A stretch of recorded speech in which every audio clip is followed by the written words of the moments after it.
사랑하고 축복합니다. 우리 유초동 친구 여러분, 또다시 또 새롭게 한 주간이 시작되어지는 월요일입니다. 특별히 이제 계약했죠? 어떻게 아직 계약 안 한 친구들이 있는지 궁금하네요. 이제 새롭게 2학기가 시작되어집니다. 2학기 때에는 좀 더 활기차고 또 신나고 재미있는 그런 2학기가 되었으면 좋겠다는 생각이 드십니다. 어제 우리가 함께 또 오랜만에 이제 또 대면으로 함께 예배하면서 비록 몇몇 아이들은 보지 못했지만 그래도 우리가 함께 예배할 수 있어서 너무 감사했고 기뻤습니다. 어제 말씀처럼 어떻게 해요? 순종한테 보고받았는데 중요한 건 무엇일까요? 이 순종이라는 의미는요, 우리가 복받기 위해서 순종하는 것이 아니라 더 중요한 것은 우리는 이미 복받은 존재이고 또한 그렇기 때문에 어떻게 해야 됩니까? 그 사랑과 그 은혜에 감사함으로 우리가 그렇게 하나님의 말씀에 순종하며 나가야 된다는 거죠. 근데 중요한 것은 순종은 몇 가지만 순종하는 것이 아니라 전체적으로 100%를 다 순종하는 것입니다.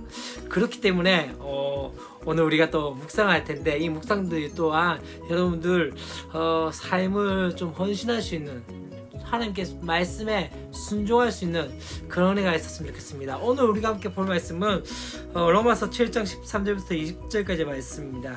앞에서 이제 우리가 어떤 얘기를 했는지 좀 기억이 나시는지 궁금합니다. 계속적으로 죄에 대해서 이야기합니다. 율법에 대해서 이제 우리 어떻게 합니까?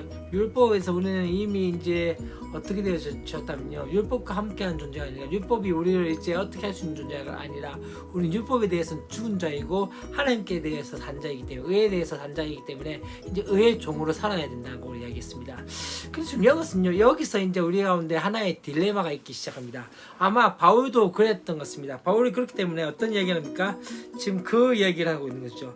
바로 자신이 아직까지 여전히 죄 아래에서 신음하고 있는 그런 죄인이라는 것을 14절 말씀 가운데 그렇게 고백하고 있는 것을 보게 되었습니다.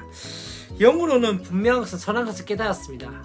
어떻게 해요? 하나님 은혜여서 우리가 구원받게 되어졌고, 또 우리가 어떻게 해요? 율법으로서 구원받지 않게 되어짐에 대해서 이야기했지만, 육으로는 어떻게 됩니까? 해서는 안 될 일들을 생각하게 되어지고 그것을 거절하지 못하는 자기 속 안에 그 죄가 있던 것을 보게 되어진 것이죠. 다시 말하면 믿음으로써 이제 우리 가운데는 어떻게 되어졌죠? 하나님의 뜻대로 살고자 하는 그 의욕과, 또한 우리 안에서는 또 내 마음과 내 뜻대로, 내 생각대로 살고자 하며, 또한 하나님의 뜻과 전혀 다르게 살고자 하는 그러한 또 하나의 생각들이 있게 되어진 것이죠. 그로 인해서 어떻게 되어질까요? 지금 우리 안에서 계속적으로 그 딜레마 가운데 있게 되어진 것을 보게 되어집니다. 그래서 어떻게 이야기하냐면 바울은 그렇게 이야기합니다. 자신의 몸을 쳐서라도 구원받은 백성다움을 지키기 위해서 힘써야 한다고 그렇게 주장하고 있는 것을 보게 됩니다. 사실 이것은 이 땅에 살아가는 모든 성도들이 다 겪고 있는 하나의 문제라고 생각이 되어집니다. 마음 가운데는 진짜 하나님의 뜻대로 살고 싶고 하나님의 말씀대로 살고 싶은데 어떻게 되어지죠? 그렇게 살지 못하고 있는 우리의 모습이라는 것이죠. 그렇기 때문에 저는 이제 되어져야 할 것은 무엇입니까? 이 질문에 이제 어떻게 우리가 죄 아래 있지 않고 하나님을 기쁘시게 할 수 있지에 대한 그 고민과 그 질문들이 반응하려면 첫 번째는 무엇일까요? 나의 연약함, 나의 죄성, 나의 부족함들을 하나님 앞에 내어놓고 어떻게 해요? 그 가운데서 예수님을 믿는 것과 아는 일에 하나가 되도록 끊임없이 힘써야 한다는 것을 말씀을 한 것이죠. 내일도 아마 이 부분에서 다시 한번 이야기하게 되십니다. 여전히 우리 안에서 죄의 본성과 또한 우리 안에서 또 하나님의 은혜 가운데서 구원을 받았기 때문에 하나님의 뜻대로 살고자 하는 그 생각들, 그 두 가지 가운데 우리 가운데 계속 갈등하고 있는 가운데 항상 그렇죠.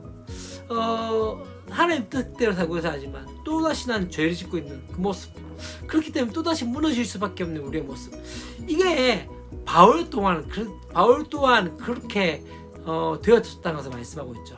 그렇다면 이제 어떻게 해야 될까요? 우리 연약함들 내어놓고 십자가에 내어놓고 다시 한번 하나님 뜻을 구하며 하나님 은혜를 구할 수 있어야 되지 않을까요?